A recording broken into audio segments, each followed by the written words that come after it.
Au restaurant le plus chic de la ville, elle était seule, jusqu'à ce qu'une fillette aux yeux affamés pointe du doigt le plat et murmure « Puis-je avoir vos restes ?» La question coupa le silence comme un couteau, mais la réponse de la millionnaire n'a pas seulement changé cette nuit-là, elle a tout changé. Première partie. La pluie frappait les vitres du restaurant L'Ambroisie, avec une insistance qui semblait vouloir s'introduire de force. Isabelle Dubois ajusta le revers de son blazer en soie italienne et vérifia pour la 3e fois sa montre Breguet. 21h47. Son rendez-vous d'affaires avait annulé à la dernière minute, mais elle avait décidé de rester. Non par faim, mais par fierté. Une femme comme elle ne fuyait pas un restaurant juste parce qu'on lui avait posé un lapin. Le serveur s'approcha avec la discrétion qui caractérisait l'endroit, remplissant silencieusement son verre de Chablis Grand Cru. Isabelle observa le plat devant elle. Agneau de présalé en croûte d'herbe avec réduction de vin rouge. Intact, elle avait perdu l'appétit après l'appel. Un autre contrat de plusieurs millions d'euros qui lui échappait, une autre trahison d'un partenaire qui préférait les faveurs politiques à la concurrence loyale. À 42 ans, Isabelle Dubois avait bâti un empire immobilier qui brassait plus de 50 millions d'euros par an. Ses yeux bleus, hérités de sa grand-mère italienne, avaient vu s'élever des tours de verre là où il y avait autrefois des quartiers entiers. Ses cheveux blonds platine, toujours parfaitement coiffés, étaient aussi reconnaissables dans les cercles d'affaires que sa réputation de femme implacable. Mais cette nuit-là, quelque chose dans le reflet du verre lui montra une image qu'elle n'aimait pas. Une femme seule, dînant dans le restaurant le plus cher de la ville, entourée de luxe mais vide à l'intérieur. C'est alors qu'elle la vit. Une fillette de pas plus de 8 ans, aux cheveux châtains emmêlés et aux vêtements qui avaient connu des jours meilleurs, s'approcha de sa table à pas timides mais décidés. Ses grands yeux sombres brillaient d'un mélange de faim et d'espoir qu'Isabelle n'avait pas vu depuis des années. « Madame », murmura la petite, désignant le plat intact, « puis-je avoir vos restes ?» Le monde s'arrêta. Isabelle sentit comme si quelqu'un avait appuyé sur pause dans sa vie. La question n'avait pas été criée, n'avait pas été exigeante. Elle avait été formulée avec une dignité qui contrastait brutalement avec la situation. La fillette ne demandait pas l'aumône, elle demandait le respect pour la nourriture qui était gaspillée. « Comment as-tu pu entrer ici ?» réussit à articuler Isabelle, sa voix tremblante pour la première fois depuis des années. « Par la porte de la cuisine », répondit la fillette naturellement. « Monsieur Paul, le plongeur, me connaît. Parfois, il me donne le pain qui reste, mais aujourd'hui, il a dit qu'il n'y en avait pas. » Le cœur d'Isabelle commença à battre de façon irrégulière. Elle regarda autour du restaurant, cherchant une explication logique à ce qui se passait. Les autres convives continuaient leur conversation, inconscients du moment qui était en train de tout changer. « Quel est ton nom ?»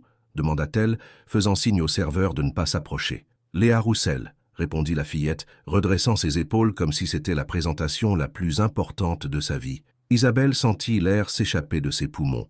Roussel. Le même nom de famille que Marie, sa meilleure amie d'adolescence, avec qui elle avait perdu le contact après une dispute familiale qui lui semblait maintenant aussi insignifiante que cruelle. « Léa », répéta-t-elle, et le nom résonna comme une cloche dans sa poitrine. « Ta maman s'appelle Marie ?» Les yeux de la fillette s'illuminèrent d'un espoir qui brisa le cœur d'Isabelle en deux. « Vous connaissez ma maman?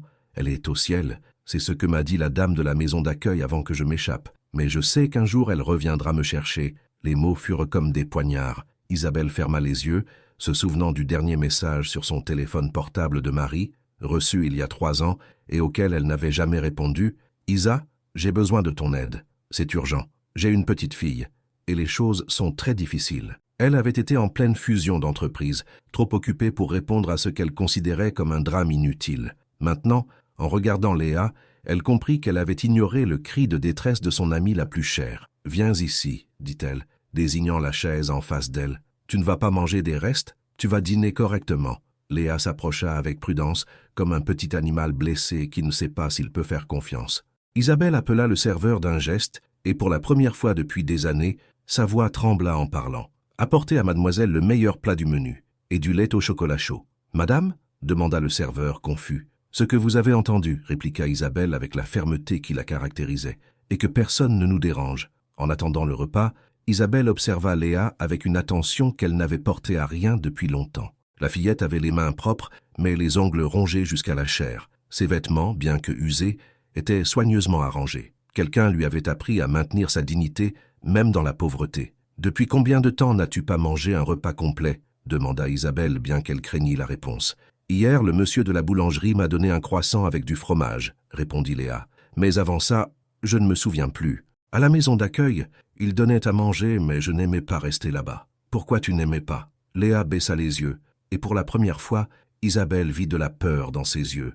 Les dames tapaient quand personne ne regardait, et il y avait des enfants plus grands qui prenaient la nourriture. J'étais trop petite pour me défendre, alors je me suis échappée. La révélation frappa Isabelle comme un marteau. Cette fillette, cette petite version de son amie perdue, avait choisi la rue plutôt qu'un endroit qui aurait dû la protéger. Quel genre de monde sa génération avait-elle construit? Quand la nourriture arriva, Isabelle observa comment Léa mangeait, avec une élégance naturelle qui contrastait avec sa faim évidente. Elle ne se jeta pas sur le plat, elle coupa de petits morceaux, mâcha lentement, savoura chaque bouchée comme si c'était la dernière et la première à la fois. « Ça, tu sais lire ?» demanda Isabelle, cherchant un moyen de combler le silence qui était devenu trop lourd. « Oui, » répondit Léa, s'essuyant la bouche avec la serviette. « Ma maman m'en m'a appris avant de partir au ciel. Elle m'a aussi appris à dessiner. Tu aimes dessiner ?» Les yeux de Léa s'illuminèrent comme 2 étoiles. « Beaucoup. J'ai mes dessins dans mon sac à dos. Vous voulez les voir ?» Sans attendre de réponse, Léa sortit un sac à dos usé et en extirpa un carnet aux pages jaunies. Avec un soin révérencieux, elle le tendit à Isabelle. Les premières pages montraient des dessins typiques d'une enfant, des maisons aux cheminées fumantes, des soleils souriants, des familles se tenant la main. Mais à mesure qu'Isabelle tournait les pages, les dessins devenaient plus sophistiqués et paradoxalement plus tristes. Il y avait des portraits d'une femme qui était clairement Marie, avec les mêmes cheveux ondulés et le sourire qu'Isabelle se souvenait. Il y avait des dessins de grands bâtiments vus d'en bas, comme si l'artiste était trop petite pour les comprendre complètement. Et sur les dernières pages, il y avait un dessin qui lui coupa le souffle. C'était elle. Isabelle se reconnut dans le trait enfantin mais précis. Les cheveux blonds attachés en chignon, les yeux bleus, même le collier de perles qu'elle portait presque toujours. Mais ce qui la frappa le plus fut le décor. Elle était assise dans un jardin rempli de fleurs, souriante, avec une fillette à ses côtés. « Quand as-tu fait ce dessin ?» demanda-t-elle, désignant la page. « Il y a plusieurs jours, » répondit Léa. « J'ai rêvé de vous. Dans le rêve, vous étiez très belle et vous aviez un jardin où je pouvais jouer. Quand je me suis réveillée, je vous ai dessiné pour ne pas vous oublier. » Isabelle sentit que le monde tournait différemment. Cette fillette, sans la connaître, l'avait dessinée dans ses rêves. Elle l'avait imaginée comme une figure maternelle, comme quelqu'un capable d'apporter sécurité et amour. « Léa, » dit-elle, fermant le carnet avec soin. « Où dors-tu ?»« Ça dépend, » répondit la fillette avec un naturel qui brisa quelque chose en Isabelle. « Parfois dans le parc, sous le pont. Parfois le monsieur de l'épicerie me laisse rester dans le couloir quand il pleut beaucoup, comme aujourd'hui. » Isabelle regarda par la fenêtre. La pluie avait redoublé, et les éclairs illuminaient la nuit avec une violence qui semblait refléter la tempête qui s'était déchaînée en elle. « Tu ne vas pas dormir dans la rue cette nuit, » déclara-t-elle, et pour la première fois depuis des années, elle prit une décision sans calculer les conséquences. « Tu vas venir avec moi. » Léa la regarda avec un mélange d'espoir et de méfiance qui fendait l'âme. « Vraiment? Vous n'allez pas me ramener à la maison d'accueil? Vraiment? Et non, je ne te ramènerai nulle part où tu ne veux pas être. » Isabelle demanda l'addition, laissa un pourboire équivalent au salaire mensuel du serveur et se leva. Pour la première fois depuis des décennies, elle ne savait pas exactement ce qu'elle faisait, mais elle savait que c'était la bonne chose à faire. Alors qu'elle se dirigeait vers la sortie, Léa lui prit la main. C'était une petite main, froide, mais qui s'accrocha à celle d'Isabelle avec une confiance qui l'émut aux larmes. « Madame Isabelle ?» dit Léa lorsqu'elles arrivèrent à la voiture. « Puis-je vous demander quelque chose ?»« Bien sûr. Vous aussi, vous êtes seule ?» La question fut comme un miroir qu'Isabelle ne voulait pas regarder, mais qu'elle ne pouvait éviter. « Oui, Léa, moi aussi je suis seule. Alors plus maintenant, sourit la fillette. Maintenant nous sommes seuls ensemble. » Alors qu'Isabelle démarrait sa Mercedes, avec Léa attachant sa ceinture de sécurité avec un sourire qui illuminait toute la voiture, elle ne pouvait imaginer que cette nuit marquerait le début de la plus grande transformation de sa vie. Mais le destin, comme toujours, avait plus de surprises en réserve. Deuxième partie. Le manoir d'Isabelle Dubois dans le quartier exclusif de Neuilly-sur-Seine avait vu de nombreuses fêtes, réunions d'affaires et dîners élégants, mais il n'avait jamais reçu une visiteuse comme Léa. Lorsque les portes automatiques s'ouvrirent et que la Mercedes traversa l'allée pavée illuminée, la fillette colla son visage à la vitre avec une expression d'émerveillement pur. « Vous habitez ici toute seule ?» demanda Léa, la voix pleine d'incrédulité. « Oui, » répondit Isabelle, et pour la première fois, elle réalisa à quel point cette réponse sonnait vide. La maison était imposante. 3 étages d'architecture contemporaine, des baies vitrées du sol au plafond, des jardins conçus par des paysagistes européens et une piscine qui semblait se fondre avec l'horizon de la ville.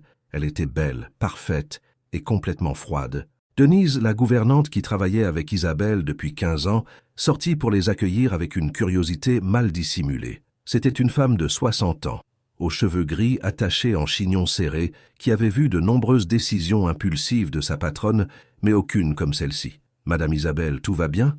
demanda-t-elle, regardant alternativement sa patronne et la fillette qui se cachait timidement derrière elle. « Denise, je vous présente Léa. Elle va rester avec nous cette nuit, » annonça Isabelle avec une assurance qu'elle était loin de ressentir. « La fillette, ici ?» Denise ne put cacher sa surprise. « Madame, êtes-vous sûre que… » « Complètement sûre, » l'interrompit Isabelle, bien qu'elle luttât intérieurement contre 1000 doutes. « Pourriez-vous préparer la chambre d'amis du 2e étage, celle qui a vue sur le jardin ?»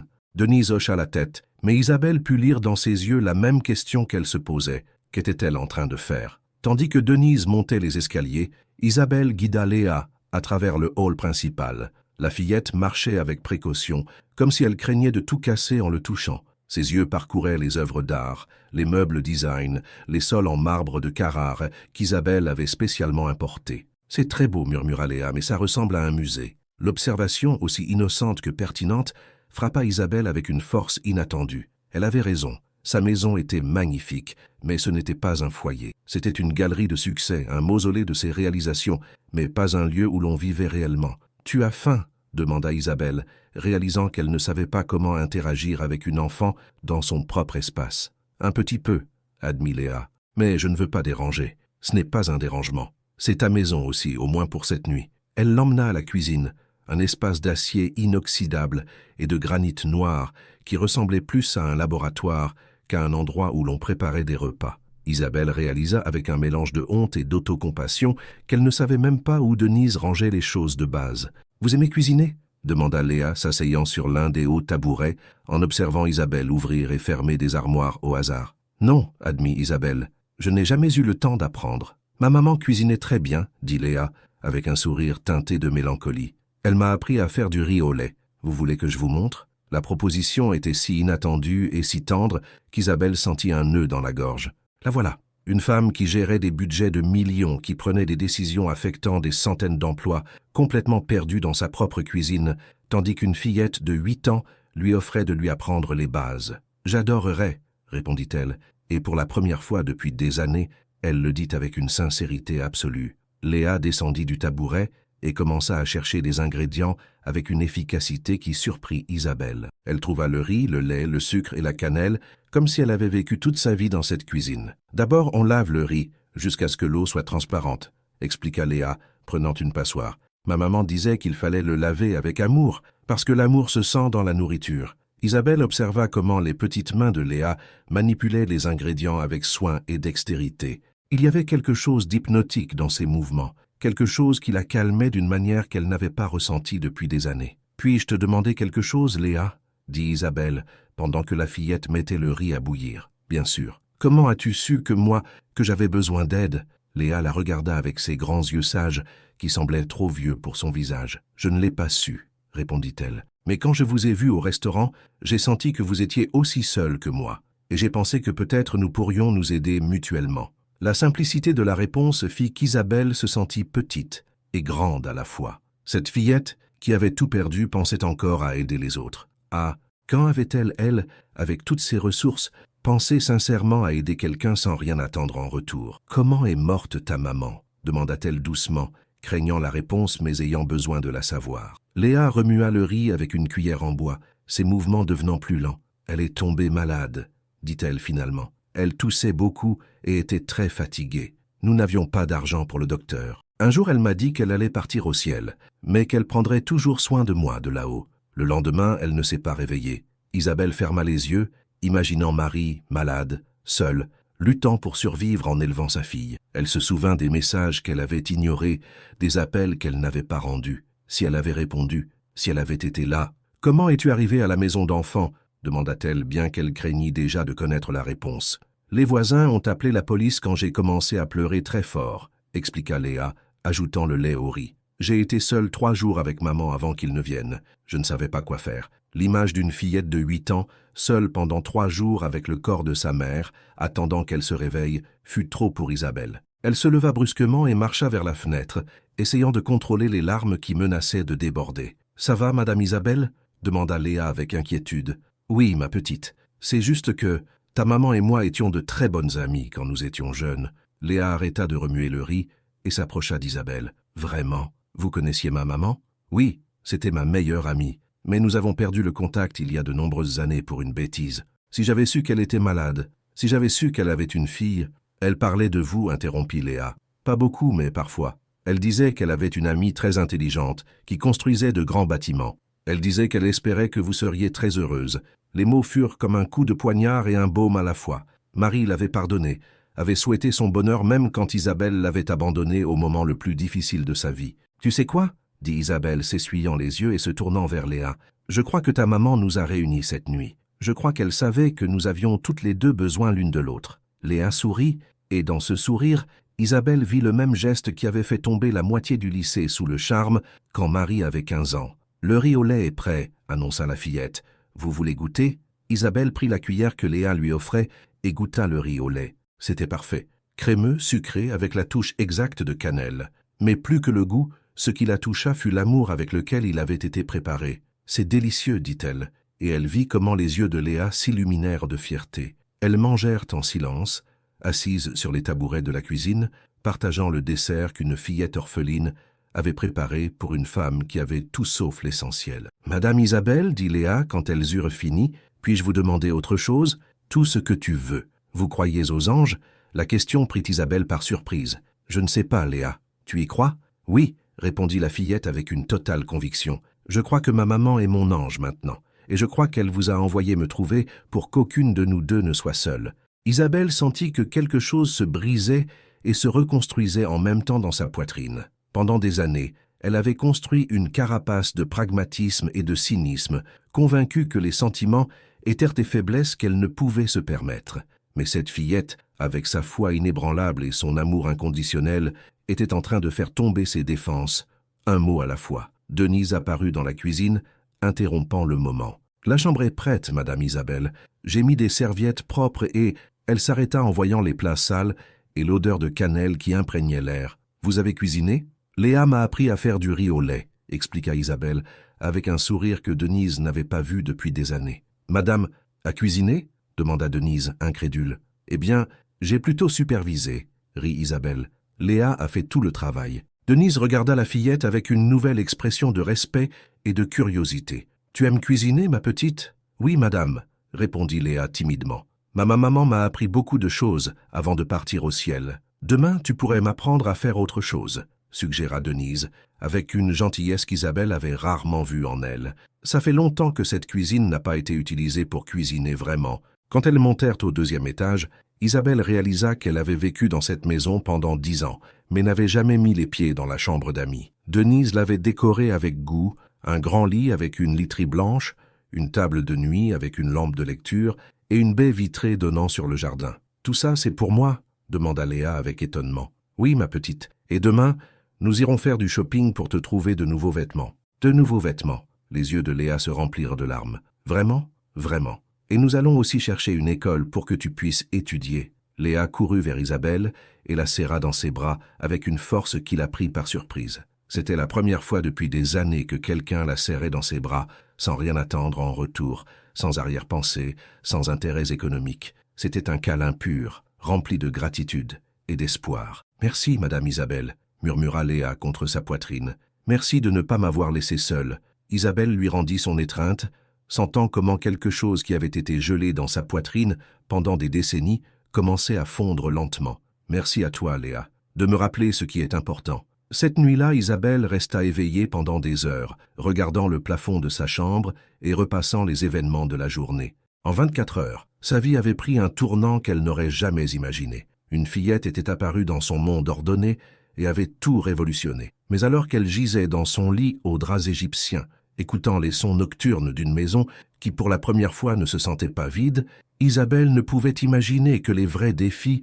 ne faisaient que commencer. Le lendemain, le monde saurait qu'Isabelle Dubois avait pris sous sa garde une enfant des rues. Et tout le monde ne serait pas content de cette décision. Troisième partie. Le réveil d'Isabelle sonna à 6h01 comme tous les jours, mais pour la première fois depuis des années, elle ne se leva pas immédiatement. Du deuxième étage parvenaient des sons qu'elle n'avait jamais entendus dans sa maison. De petits pas pieds nus, le bruit de l'eau qui coule, une petite voix qui fredonnait une chanson qu'elle ne reconnaissait pas. Elle enfila une robe de chambre et descendit à la cuisine, où elle trouva une scène qui la laissa sans voix. Léa était debout sur un tabouret, devant la cuisinière, préparant des œufs brouillés avec le sérieux d'un chef professionnel. Denise l'observait depuis la table, souriant avec une chaleur qu'Isabelle ne lui avait jamais vue. « Bonjour, Madame Isabelle », salua Léa joyeusement. « Je vous prépare le petit déjeuner. Denise m'a dit que vous preniez toujours juste du café, mais ce n'est pas suffisant pour commencer la journée. » Isabelle s'assit lentement, observant comment cet enfant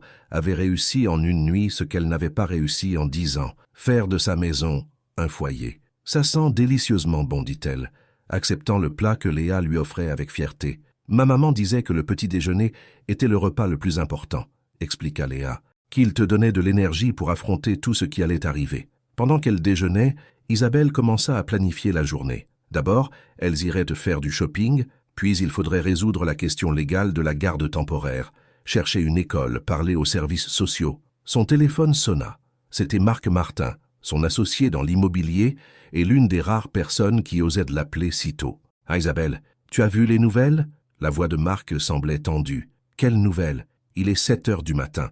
Sors et regarde. » Isabelle marcha vers la fenêtre du salon et son cœur s'arrêta. Il y avait 3 fourgonnettes de chaînes de télévision garées devant sa maison, des caméras pointant vers sa fenêtre et des journalistes parlant vivement devant des micros. « Comment ont-ils su ?» murmura-t-elle. « Le serveur du restaurant a parlé, » expliqua Marc. « Apparemment, quelqu'un l'a payé pour l'information. Les titres sont compliqués. » Isabelle alluma la télévision et sentit le monde s'écrouler. Sur l'écran, sa photo apparaissait, à côté de celle de Léa, prise au restaurant, avec un titre qui la fit vaciller. « Une millionnaire adopte une enfant des rues. Charité ou coup de publicité ?» Le journaliste continuait. « Isabelle Dubois, connue pour sa dureté en affaires et pour les démolitions controversées dans le centre historique, a surpris hier soir en emmenant une mineure d'un restaurant exclusif. Des sources proches se demandent s'il s'agit d'un véritable acte de charité ou d'une stratégie pour redorer son image publique. « Éteins », murmura Léa depuis l'entrée de la cuisine. Isabelle se retourna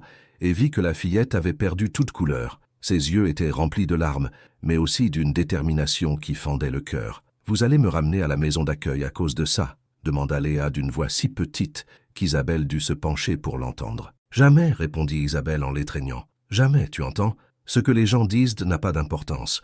La seule chose qui compte, c'est que tu ailles bien. » Mais en son fort intérieur, Isabelle savait que les choses s'étaient énormément compliquées. Son téléphone commença à sonner sans arrêt. D'autres associés, clients, journalistes, connaissances qui voulaient savoir ce qui se passait. Denise s'approcha avec une expression inquiète. « Madame, il y a des policiers à la porte. Ils disent qu'ils viennent avec les services sociaux. » Isabelle sentit le sol bouger sous ses pieds. Elle savait que cela arriverait, mais pas si vite. « Léa, j'ai besoin que tu montes dans ta chambre et que tu ne sortes pas tant que je ne te le dis pas, d'accord ? Ils vont me prendre ?» Les yeux de Léa se remplirent de panique. « Je ne le permettrai pas, mais j'ai besoin de parler à ces gens d'abord. Fais-moi confiance. » Léa hocha la tête et monta les escaliers en courant. Isabelle se prépara rapidement et sortit affronter ce qu'elle savait être la première de nombreuses batailles. À la porte l'attendaient 2 policiers en uniforme et une femme d'âge moyen avec une mallette et une expression sévère. « Bonjour, Madame Dubois. Je suis la docteure Sophie Duval, du service de protection de l'enfance.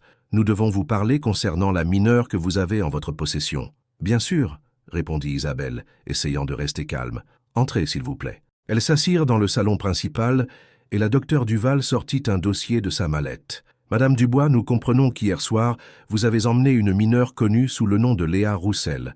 Est-ce exact ?»« Oui, c'est exact, » répondit Isabelle, choisissant ses mots avec soin. « Je l'ai trouvée en train de demander de la nourriture dans un restaurant. Je ne pouvais pas la laisser dans la rue, avec la tempête qu'il y avait. »« Je comprends votre intention, » dit la docteure Duval, « mais vous devez comprendre qu'il existe un protocole légal. La mineure s'est enfuie d'un foyer de protection enregistré il y a 3 semaines.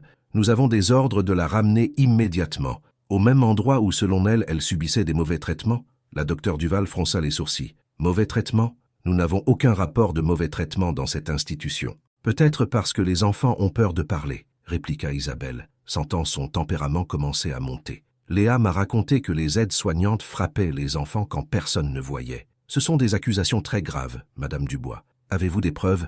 J'ai le témoignage d'une fillette de 8 ans qui a préféré vivre dans la rue plutôt que de rester dans cet endroit. N'est-ce pas une preuve suffisante? L'un des policiers s'éclaircit la gorge. Madame, nous comprenons votre préoccupation, mais la loi est claire. Nous devons emmener la mineure immédiatement. Isabelle sentit la rage l'envahir. Toute sa vie, elle avait utilisé son argent et son influence pour obtenir ce qu'elle voulait. Mais maintenant, quand cela importait vraiment, elle se sentait complètement impuissante. « Et si je demande la garde temporaire ?» demanda-t-elle. « Cela nécessite un processus légal qui peut prendre des mois, » expliqua la docteure Duval. « En attendant, la mineure doit rester sous la garde de l'État. Au même endroit d'où elle s'est enfuie, nous évaluerons d'autres options, mais oui, c'est possible. » Isabelle ferma les yeux et pour la première fois de sa vie d'adulte, elle sentit qu'elle n'avait de contrôle sur rien. Mais elle se souvint alors des mots de Léa. « Maintenant, nous sommes seuls ensemble. Donnez-moi 24 heures, demanda-t-elle. 24 heures pour lancer le processus légal de garde temporaire. En attendant, je peux engager une équipe d'assistants sociaux privés pour superviser la situation. Elle sera en sécurité ici. Madame Dubois, ce n'est pas... Docteur Duval, l'interrompit Isabelle, adoptant le ton qu'elle utilisait dans les salles de conseil. Je suis une femme d'affaires respectée, avec des ressources suffisantes pour offrir à cet enfant les meilleurs soins possibles. Je n'ai commis aucun crime. J'ai simplement aidé une mineure en situation de vulnérabilité. Nous pouvons sûrement trouver une solution qui bénéficie à tout le monde, surtout à Léa. La docteure Duval échangea des regards avec les policiers. Je devrais passer quelques appels, et vous devriez vous engager à ne pas quitter la ville avec la mineure. Bien sûr, et accepter des visites de supervision quotidiennes jusqu'à ce que la situation légale soit résolue. J'accepte. Après une demi-heure de négociations et d'appels téléphoniques, elles parvinrent à un accord temporaire. Isabelle aurait 48 heures pour entamer la procédure de garde légale, et en attendant, Léa pourrait rester sous surveillance stricte. Quand ils partirent enfin, Isabelle courut chercher Léa. Elle la trouva blottie dans le lit, serrant un coussin. « Ils vont me prendre » demanda d'une voix tremblante. « Non » répondit Isabelle, s'asseyant à côté d'elle. « Mais nous devons faire quelques démarches légales pour t'assurer de pouvoir rester avec moi de façon permanente. »« Permanente » Les yeux de Léa s'illuminèrent. « Vraiment ? Si tu veux, oui. Mais ça va être compliqué. Il y aura des gens qui diront des choses désagréables sur nous. Il y aura beaucoup de réunions ennuyeuses avec des avocats, et des gens viendront superviser comment nous vivons. Es-tu prête à traverser tout ça ?» Léa se redressa et prit les mains d'Isabelle dans les siennes. « Madame Isabelle, j'ai vécu dans la rue, j'ai dormi dans le froid et la faim. J'ai supporté qu'on me frappe pour un plat de nourriture. Si j'ai pu supporter tout ça, je peux supporter n'importe quoi, tant que c'est avec vous. » La détermination dans la voix de la fillette donna à Isabelle la force dont elle avait besoin. Elle se leva et marcha vers la fenêtre où elle pouvait encore voir les fourgonnettes des médias. « D'accord, dit-elle, mais nous allons avoir besoin d'aide, et je sais exactement qui appeler. » Elle prit son téléphone et composa un numéro qu'elle n'avait pas utilisé depuis des années. « Antoine Duval? C'est Isabelle Dubois. Oui, je sais que ça fait longtemps. J'ai besoin du meilleur avocat de la famille de la ville, et j'en ai besoin maintenant. » Antoine Duval avait été son camarade à l'université et dirigeait maintenant le cabinet d'avocats le plus prestigieux de la ville. Après lui avoir expliqué la situation, il lui recommanda Jeanne Lefebvre, une avocate spécialisée en droit de la famille, avec un dossier impeccable dans les affaires de garde d'enfants. « Je vais être honnête avec toi, Isabelle, » lui dit Antoine. « Jeanne est la meilleure, mais elle est aussi très exigeante avec ses clients. Elle n'accepte pas les affaires qu'elle ne pense pas pouvoir gagner et elle est méticuleuse à l'extrême. Si elle accepte ton dossier, tu as de vraies chances. Sinon, prends-moi un rendez-vous avec elle aujourd'hui même. » Isabelle, c'est samedi. « Antoine, j'ai donné plus d'argent à des œuvres de bienfaisance l'année dernière que ce que beaucoup d'entreprises gagnent. J'ai des ressources, j'ai une bonne réputation commerciale et j'ai la détermination de donner à cet enfant la vie qu'elle mérite. Obtenez-moi ce rendez-vous. » 3 heures plus tard, Jeanne Lefebvre sonnait à la porte du manoir. C'était une femme de 45 ans, aux cheveux noirs attachés en un chignon sévère, un tailleur impeccable et un regard qui semblait capable de traverser l'âme. « Madame Dubois, je suis Jeanne Lefebvre. Antoine m'a raconté votre situation au téléphone, mais j'ai besoin d'entendre votre version complète avant de décider si je peux vous aider. » Elles s'assirent dans le bureau d'Isabelle, un espace qui reflétait sa personnalité. Des livres d'architecture et de commerce, des diplômes encadrés, des photos de bâtiments qu'elle avait construits, mais pas une seule photographie personnelle. Madame Dubois, je vais être direct, commença Jeanne. J'ai examiné votre dossier public au cours des 3 dernières heures. Vous avez la réputation d'être une femme réussie, mais implacable. Vous avez été impliquée dans des controverses concernant des démolitions de logements populaires pour construire des centres commerciaux. Vous n'êtes pas mariée, vous n'avez pas d'enfants, et votre vie sociale se limite aux événements d'entreprise. Du point de vue des services sociaux, vous n'êtes pas le profil idéal pour adopter une enfant. Isabelle sentit que l'avocate lui avait donné une gifle verbale, mais elle savait qu'elle avait raison. Tout ce que vous dites est vrai, admit-elle. Mais les gens peuvent changer. Cet enfant a réveillé quelque chose en moi que je ne savais pas exister. Puis-je la rencontrer? Isabelle appela Léa, qui descendit timidement et se présenta avec l'éducation que sa mère lui avait enseignée. Jeanne l'observa avec une attention professionnelle, lui posant des questions simples sur ce qu'elle ressentait, ce qu'elle voulait pour son avenir, si elle comprenait ce qui se passait. « Léa, dit finalement Jeanne, pourquoi veux-tu rester avec Madame Isabelle ?» Léa regarda Isabelle puis l'avocate, parce que quand elle m'a vu demander des restes, elle ne m'a pas donné des restes. Elle m'a donné un dîner complet, et quand elle m'a demandé si j'avais faim, elle ne m'a pas jugé d'avoir dit oui. Parce que la nuit dernière, pour la première fois depuis longtemps, je n'ai pas eu peur avant de dormir. Jeanne prit des notes en silence. « Et vous, Isabelle? Pourquoi voulez-vous rester avec Léa ?» Isabelle avait anticipé cette question, mais au moment de répondre, les mots qu'elle avait préparés disparurent. Parce que quand je l'ai vue, j'ai vu tout ce qui ne va pas dans le monde que j'ai aidé à construire. Et parce que quand elle m'a souri, pour la première fois depuis des années, j'ai senti que je pouvais être une meilleure personne. Je ne veux pas l'adopter pour sauver ma réputation ou nettoyer ma conscience. Je veux l'adopter parce que j'ai autant besoin d'elle qu'elle a besoin de moi. Jeanne ferma son carnet et les regarda toutes les deux. « J'accepterai votre dossier, annonça-t-elle, mais avec des conditions très strictes. Lesquelles? Premièrement, vous devrez vous soumettre à des évaluations psychologiques approfondies. Deuxièmement, votre maison sera inspectée régulièrement. Troisièmement, vous devrez prendre des cours d'éducation parentale et démontrer que vous pouvez offrir à Léa non seulement une stabilité économique, mais aussi émotionnelle. Et quatrièmement, si à un moment donné, je considère que cette situation n'est pas ce qu'il y a de mieux pour l'enfant, je serai la première à recommander qu'elle soit retirée de votre garde. J'accepte toutes les conditions. Très bien. Nous commençons demain à la 1e heure. Mais je vous préviens, Madame Dubois, ce sera le processus le plus difficile que vous ayez jamais affronté dans votre vie. Les services sociaux examineront chaque aspect de votre existence. Les médias essaieront de trouver le moindre scandale. Et il y a des gens puissants dans cette ville qui ne seront pas contents que vous, avec votre réputation, deveniez un symbole de protection de l'enfance. Des gens puissants? Réfléchissez, vous avez des ennemis commerciaux. Des personnes qui ont perdu de l'argent à cause de vos décisions. Si vous réussissez à adopter Léa et que cela devient une histoire de succès, cela vous donnera une image publique très positive. Il y en a qui préféreraient que cela n'arrive pas. Isabelle eut un frisson. Elle n'avait pas envisagé que sa décision d'aider Léa puisse avoir des implications politiques ou commerciales. Que suggérez-vous? Préparez-vous à une guerre, Madame Dubois, parce que ce sera exactement ça. Cette nuit-là, après le départ de Jeanne, Isabelle et Léa dînèrent ensemble dans la cuisine. La fillette avait remarqué la tension de la journée et était plus silencieuse que d'habitude. « Madame Isabelle, dit-elle finalement, si cela doit vous causer des problèmes, je peux partir. » Isabelle posa sa fourchette dans l'assiette et regarda Léa intensément. « Léa Roussel, je veux que tu m'écoutes très attentivement. Tu ne vas nulle part. Tu n'es pas un problème.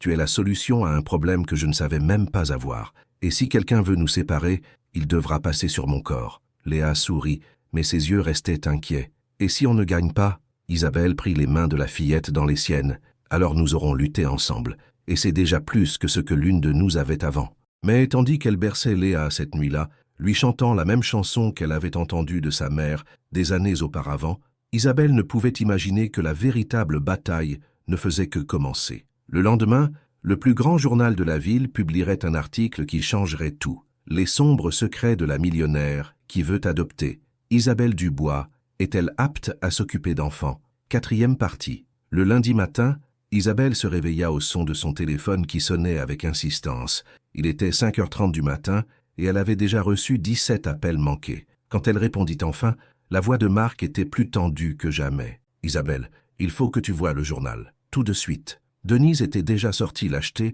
et quand elle revint, son expression en disait long. La une était dévastatrice. Isabelle Dubois, la femme qui détruit des foyers, veut maintenant en créer un. L'article était une compilation brutale de tous les moments les plus controversés de sa carrière d'entreprise. Il mentionnait les 200 familles expulsées pour construire le centre commercial La Défense, les démolitions du quartier historique du Marais, les employés licenciés pendant la crise économique de 2022. Mais ce qui la frappa le plus fut la dernière ligne. Une femme qui a fait preuve de si peu de compassion envers les familles de cette ville peut-elle offrir un foyer stable à une mineure vulnérable? Qui a fait ça? Murmura Isabelle, sentant le sol bouger sous ses pieds. Son téléphone sonna de nouveau. Cette fois, c'était Jeanne Lefebvre. « Isabelle, tu as vu le journal? Je viens de le voir. Ce n'est pas un hasard. Quelqu'un est en train d'orchestrer une campagne pour détruire vos chances d'adopter Léa. J'ai besoin que vous me disiez qui sont vos ennemis les plus puissants. » Isabelle s'assit au bord du lit, essayant de penser clairement. En 20 ans de carrière, elle avait marché sur de nombreux pieds, pris des décisions difficiles, concouru férocement. Mais qui aurait le pouvoir et la motivation de l'attaquer de cette manière? « Isabelle, vous êtes là? »« Oui, je réfléchis. Ça pourrait être... » Elle s'arrêta en voyant Léa se tenir à la porte, les yeux remplis de larmes. « Est-ce que je vous cause des problèmes ?» demanda la fillette d'une voix brisée. Isabelle coupa l'appel et courut vers Léa, la serrant dans ses bras. « Non, mon amour, tu ne causes pas de problème. Il y a des gens méchants qui veulent nous faire du mal, mais nous ne le permettrons pas. Pourquoi disent-ils des choses si méchantes sur vous dans le journal ?» Isabelle s'agenouilla pour être à la hauteur de Léa. « Parce que parfois, quand on essaie de faire quelque chose de bien, il y a des gens qui veulent l'empêcher. Mais tu sais quoi? Nous allons leur prouver qu'ils ont tort. » La sonnette retentit. Denise alla ouvrir et revint avec une expression confuse. « Madame, il y a un homme qui dit qu'il est journaliste. Il veut vous parler de l'article. Comment s'appelle-t-il? Julien Duval, du journal Le Monde. » Isabelle fronça les sourcils. Le Monde était un journal respecté, connu pour son journalisme d'investigation sérieux. Que voudrait un journaliste indépendant avec elle? Dites-lui d'entrer. Julien Duval était un homme d'environ 35 ans, aux cheveux ébouriffés, un jean usé et un regard intelligent derrière des lunettes à monture épaisse. Il portait un sac à dos rempli de dossiers et un ancien enregistreur. « Madame Dubois, merci de me recevoir. Je sais que vous devez traverser une période difficile. Vous venez vous joindre au lynchage médiatique ?» Julien sourit tristement. « Tout le contraire. Je viens parce que je crois qu'il y a quelque chose de plus dans cette histoire. L'article de ce matin porte la marque d'une campagne orchestrée. Quelqu'un a payé pour cette enquête. » Isabelle se redressa sur sa chaise. « Comment le savez-vous? » « Parce que je connais le journaliste qui l'a écrit, Thomas Marchand. Normalement, il écrit sur le sport, pas sur les affaires sociales. De plus, cette enquête a nécessité l'accès à des archives d'entreprises, des documents légaux, des témoignages d'anciens employés. Ce type d'information ne s'obtient pas en 3 jours, à moins que quelqu'un ne l'ait compilé depuis longtemps. Vous suggérez que quelqu'un m'enquêtait avant que Léa n'apparaisse? C'est exactement ce que je suggère. Je pense que quelqu'un préparait du matériel pour vous attaquer, et la situation avec la fillette leur a donné l'opportunité parfaite de l'utiliser. Isabelle eut un frisson. Si Julien avait raison, cela signifiait que quelqu'un l'avait surveillé, attendant le moment parfait pour frapper. Qui ferait une chose pareille? C'est la question à 1 million d'euros, mais j'ai quelques idées. Puis-je vous poser quelques questions? Pendant l'heure suivante, Julien interrogea Isabelle sur ses projets les plus controversés, ses concurrents les plus agressifs, les décisions qui lui avaient valu le plus d'ennemis. Peu à peu, un schéma commença à émerger. « Parlez-moi de François Leclerc, dit soudain Julien. » Isabelle sentit l'air s'échapper de ses poumons. François Leclerc était le constructeur le plus puissant de la ville. Un homme qui contrôlait non seulement des entreprises, mais aussi des politiciens et des médias. Ils avaient été partenaires sur plusieurs projets jusqu'à ce qu'Isabelle découvre qu'il utilisait des matériaux de construction de mauvaise qualité pour maximiser ses profits. « Nous avons mis fin à notre partenariat il y a 3 ans, dit-elle avec prudence. Après que vous l'ayez dénoncé pour l'effondrement de l'immeuble Le Cèdre, n'est-ce pas? » Isabelle hocha la tête. L'immeuble Le Cèdre avait été l'un des plus grands scandales de construction de la décennie. 3 personnes étaient mortes lorsqu'un escalier de secours mal construit s'était effondré. Isabelle avait fourni des preuves démontrant que Leclerc avait approuvé l'utilisation de matériaux défectueux. Leclerc a perdu des contrats d'une valeur de 200 millions d'euros après cette dénonciation, continua Julien, et il vous a publiquement blâmé pour la destruction de sa réputation. Il s'est détruit lui-même en étant corrompu. Mais de son point de vue, vous avez été la traîtresse qui l'a exposé, et un homme comme François Leclerc n'oublie pas, ni ne pardonne. Julien ouvrit l'un de ses dossiers et en sortit une photographie. Reconnaissez-vous cette personne? C'était une photo du propriétaire du journal qui avait publié l'article ce matin-là. Isabelle le reconnut immédiatement. C'était l'un des hommes qu'elle avait vus lors des fêtes privées de François Leclerc. Philippe Moreau, propriétaire du journal L'Opinion, expliqua Julien, partenaire commercial de François Leclerc dans au moins 5 projets immobiliers. Si Leclerc voulait vous attaquer, Moreau serait le moyen parfait pour le faire. Les pièces du puzzle commencèrent à s'emboîter dans l'esprit d'Isabelle. Leclerc avait attendu une opportunité de se venger, et quand elle était apparue dans les nouvelles en adoptant une enfant des rues, il avait vu l'opportunité parfaite de la présenter comme une hypocrite. « Quelle preuve avez-vous » demanda Isabelle. « Je suis en train de travailler là-dessus, mais j'ai besoin de votre aide. J'ai besoin d'accéder aux documents de l'affaire Le Cèdre, j'ai besoin de contacts qui peuvent confirmer la relation entre Leclerc et Moreau, et j'ai besoin que vous me racontiez tout ce que vous savez sur les méthodes de Leclerc. » Isabelle réfléchit rapidement. Faire confiance à un journaliste était risqué, mais Julien semblait être sa seule chance de riposter. « Qu'est-ce que vous y gagnez ?» Julien sourit. « Une vraie histoire, le genre de journalisme qui m'a fait entrer dans cette profession. » De plus, il regarda vers les escaliers où Léa était apparue timidement. « Il me semble que cet enfant a besoin que quelqu'un se batte pour elle. » Léa s'approcha lentement. « Vous êtes gentil ou méchant ?» demanda-t-elle directement à Julien. Julien s'accroupit pour être à sa hauteur. « J'essaie d'être gentil, mais parfois c'est compliqué. Qu'est-ce que tu en penses ?» Léa l'étudia avec le sérieux d'un juge expérimenté. « Vous avez les yeux tristes, comme ceux de Madame Isabelle avant de me connaître, mais pas des yeux menteurs. Je pense que vous êtes gentil. » Julien regarda Isabelle avec étonnement. « Cet enfant est toujours aussi perspicace ?»« Toujours, » répondit Isabelle, sentant un mélange de fierté et de tendresse. « Léa, peux-tu aller avec Denise un instant ? J'ai besoin de parler avec Monsieur Julien. » Quand Léa partit, Isabelle prit une décision qui allait tout changer. « D'accord, Julien, je vais vous aider, mais j'ai besoin de garanties. Si nous allons en guerre contre François Leclerc, vous devez être prêt pour les conséquences. Il ne restera pas les bras croisés. Quel genre de conséquences? Leclerc a des contacts partout. Juges, politiciens, policiers. S'il soupçonne que nous l'enquêtons, il essaiera de nous arrêter par tous les moyens nécessaires. » Julien rangea ses papiers et se leva. « Madame Dubois, je passe 10 ans à enquêter sur la corruption dans cette ville. J'ai reçu des menaces. On m'a offert de l'argent pour me taire. Et une fois, quelqu'un a essayé de me renverser en voiture. Mais je n'ai jamais laissé un corrompu s'en tirer. Je ne vais pas commencer maintenant. » Cet après-midi-là, Isabelle et Julien se rencontrèrent dans un café discret du centre de la ville. Isabelle avait apporté des copies de tous les documents liés à l'affaire Le Cèdre, y compris des courriels, des rapports d'ingénierie et des témoignages de travailleurs qui avaient vu Leclerc approuver les matériaux défectueux. « C'est de l'or pur, » dit Julien, examinant les documents. « Mais nous avons besoin de plus. Nous avons besoin de preuves de la relation actuelle entre Leclerc et Moreau et de preuves qu'ils ont orchestré l'attaque médiatique contre vous. Comment allons-nous obtenir ça ?» Julien sourit mystérieusement. « J'ai un informateur au journal L'Opinion, quelqu'un qui a documenté les pratiques peu éthiques de Moreau, mais il a besoin de protection pour parler. Quel genre de protection? Légale, financière et éventuellement physique. » Isabelle réalisa qu'elle s'aventurait dans un monde qu'elle ne connaissait pas, mais quand elle pensa à Léa, à la possibilité de la perdre, elle sut qu'elle n'avait pas le choix. « Faites-le. » Cette nuit-là, Isabelle reçut un appel qui la glaça jusqu'aux os. C'était François Leclerc en personne. « Isabelle, ma chère, j'ai suivi ta nouvelle aventure dans les médias. Que veux-tu, François? Je veux t'aider. Je sais que les choses sont devenues difficiles avec toute cette publicité négative. Peut-être pourrions-nous trouver un moyen de adoucir la situation. En échange de quoi? Oh, rien d'important. J'ai juste besoin que tu retires certaines déclarations que tu as faites pendant l'affaire Le Cèdre. De petites erreurs de mémoire. Tu sais comment c'est. » Isabelle sentit la rage l'envahir. « Jamais. Isabelle, réfléchis bien. Cet enfant a besoin de stabilité. Elle a besoin d'une mère qui ne soit pas constamment devant les tribunaux, se défendant contre des accusations. Je peux faire disparaître tout ça, ou je peux faire en sorte que ça empire beaucoup. Tu me menaces? Je t'offre une porte de sortie. Tu as 24 heures pour décider. » La ligne coupa, et Isabelle resta tremblante de fureur, mais aussi de peur. Leclerc avait raison sur un point.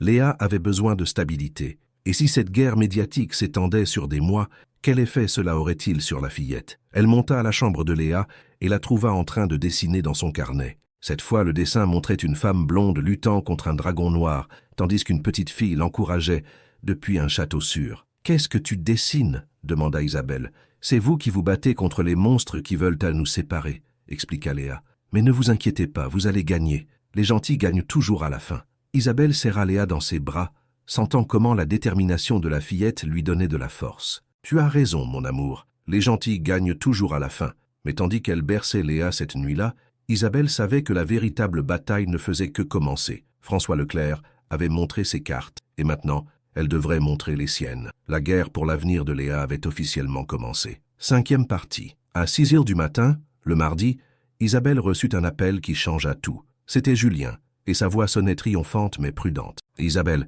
j'ai obtenu les informations dont nous avions besoin, mais nous devons agir vite. Mon informateur à l'opinion m'a transmis les documents hier soir, mais il pense que Moreau se doute de quelque chose. Qu'as-tu trouvé ? Des virements bancaires, des courriels, des enregistrements de conversation. J'ai la preuve que François Leclerc a payé directement pour l'enquête qui a été publiée contre vous. Mais il y a plus. Il a aussi des liens avec la maison d'enfants d'où Léa s'est échappée. » Isabelle sentit son cœur s'arrêter. Quel genre de lien ? Leclerc est l'un des principaux donateurs de la fondation qui gère le foyer. Et la directrice du foyer, Madame Anne Dubois, un nom commun pour souligner une possible complicité non révélée à ce stade, et sa belle-sœur. Les pièces du puzzle s'assemblèrent comme un éclair. Leclerc n'avait pas seulement orchestré l'attaque médiatique, il avait aussi un contrôle direct sur l'endroit où il voulait ramener Léa. « Julien, j'ai besoin de voir ces preuves tout de suite. » Ils se rencontrèrent au même café que la veille au soir, mais cette fois Julien arriva accompagné d'une femme d'environ 40 ans, aux cheveux courts, l'expression nerveuse mais déterminée. « Isabelle, je te présente Clara Moreau. C'est elle, l'informatrice de l'opinion. » Clara travaillait comme secrétaire de direction au journal depuis 8 ans. Elle avait vu comment Moreau manipulait les nouvelles, comment il vendait des espaces éditoriaux, comment il utilisait le journal pour attaquer les ennemis de ses partenaires commerciaux. « L'article sur vous a été commandé il y a 2 mois, expliqua Clara, sortant un dossier. Leclerc a payé 50 millions d'euros pour qu'on enquête sur votre passé professionnel. L'idée était d'avoir le matériel prêt pour vous attaquer en cas de besoin. Mais comment savait-il que j'adopterais Léa ? Ils ne le savaient pas, répondit Julien, mais ils étaient préparés à tout moment où vous seriez publiquement vulnérable.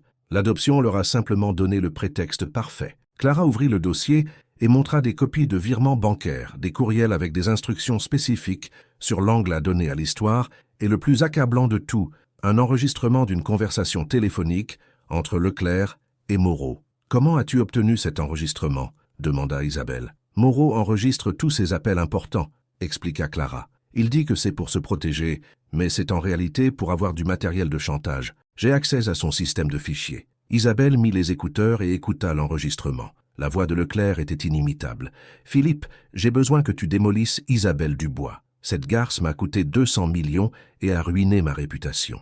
Maintenant, elle veut jouer les sauveuses d'enfants pauvres. Je veux que les gens voient dans l'hypocrite qu'elle est vraiment. » La voix de Moreau répondit « Jusqu'où voulez-vous que nous allions ?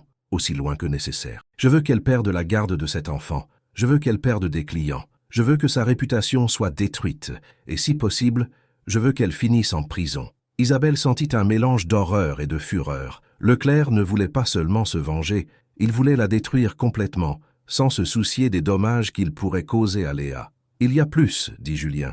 Clara a aussi trouvé des communications entre Leclerc et Madame Anne Dubois, la directrice du foyer. Les communications révélèrent quelque chose d'encore plus sinistre. Leclerc avait fait pression sur Madame Dubois pour qu'elle signale des problèmes de comportement chez Léa, afin que, lorsque les services sociaux évalueraient le dossier d'adoption, il y ait un historique suggérant que l'enfant était problématique et qu'Isabelle ne pourrait pas la gérer. « C'est monstrueux », murmura Isabelle, lisant les courriels. « Ils essaient de manipuler le dossier d'une enfant de 8 ans pour se venger de moi. Et ça marche, dit Julien d'un ton sombre. Hier, Madame Anne Dubois a envoyé un rapport aux services sociaux décrivant Léa comme « rebelle, sujette aux mensonges et ayant des problèmes d'adaptation. » Ce rapport est utilisé pour soutenir que Léa a besoin d'un environnement plus structuré. Isabelle se leva de la table, arpentant la pièce en traitant l'information. « Clara, êtes-vous prête à témoigner de tout cela ?» Clara hocha la tête, bien qu'Isabelle pût voir la peur dans ses yeux. « Oui, mais j'ai besoin de protection.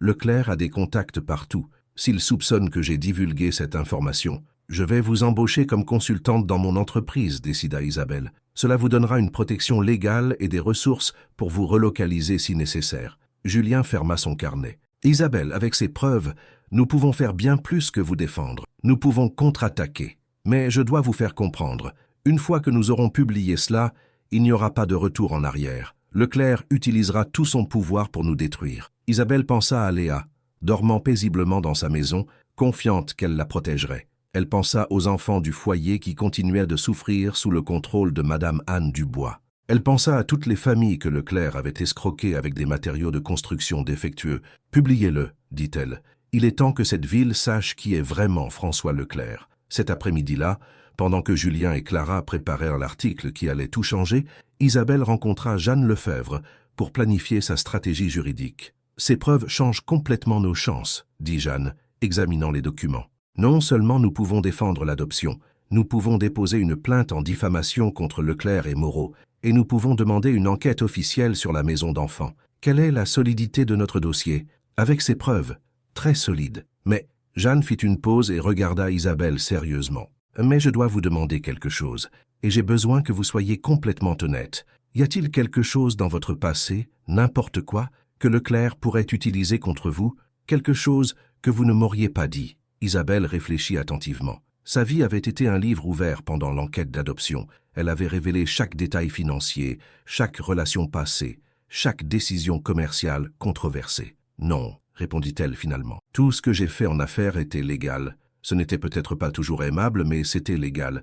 Et dans ma vie personnelle, il n'y a pas de secret sombre. Jeanne hocha la tête. Alors nous sommes prêtes pour la guerre. Cette nuit-là, Isabelle expliqua à Léa ce qui se passait en utilisant des termes que la fillette pouvait comprendre. « Tu te souviens que je t'ai dit qu'il y avait des gens méchants qui voulaient nous séparer ?» lui demanda-t-elle, alors qu'elle dînait dans la cuisine. « Oui, eh bien, nous avons découvert qui ils sont et pourquoi ils le font. Et demain, tout le monde saura la vérité. » Léa posa sa fourchette et regarda Isabelle avec inquiétude. « Ça veut dire que nous allons être en sécurité? Ça veut dire que nous allons nous battre pour être en sécurité.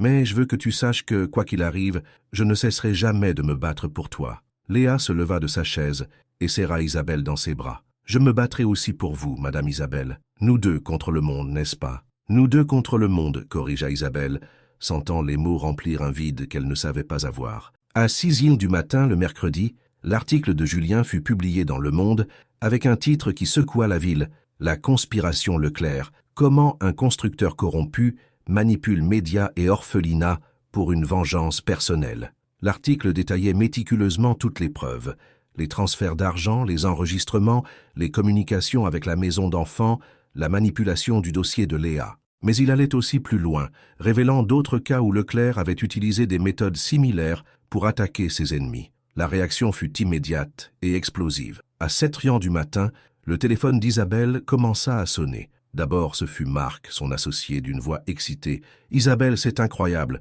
Il demande déjà des enquêtes officielles sur Leclerc et sur le foyer. » Puis Jeanne, « Les services sociaux viennent d'appeler. Ils veulent se réunir d'urgence pour examiner le cas de Léa. » Ensuite, étonnamment, la docteure Sophie Duval des services sociaux, « Madame Dubois, nous devons parler immédiatement. Il semblerait que nous ayons été trompés sur la situation de la mineure. » Mais l'appel qui l'a surpris le plus arriva à 8h30.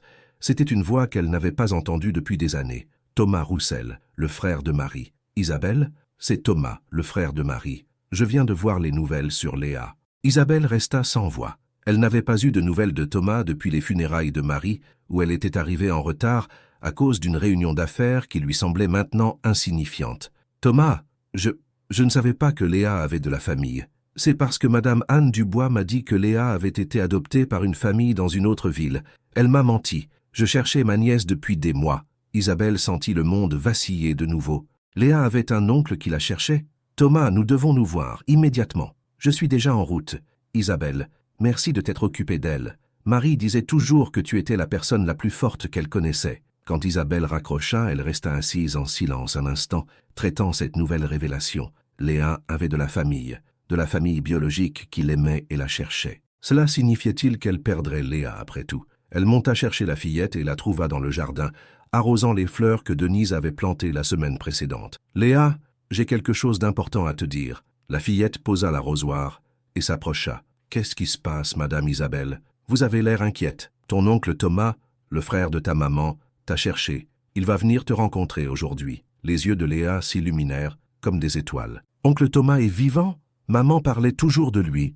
Elle disait qu'il était très bon pour réparer les voitures. »« Oui, il est vivant, et il veut te rencontrer. Mais Léa... » Isabelle s'agenouilla pour être à la hauteur de la fillette. « Cela signifie que tu devras peut-être décider avec qui tu veux vivre. » Léa fronça les sourcils, traitant l'information. « Il m'aime aussi? »« Oui, je crois que oui. Et vous m'aimez toujours? Plus que tout au monde. » Léa prit les mains d'Isabelle dans les siennes. « Alors on verra bien.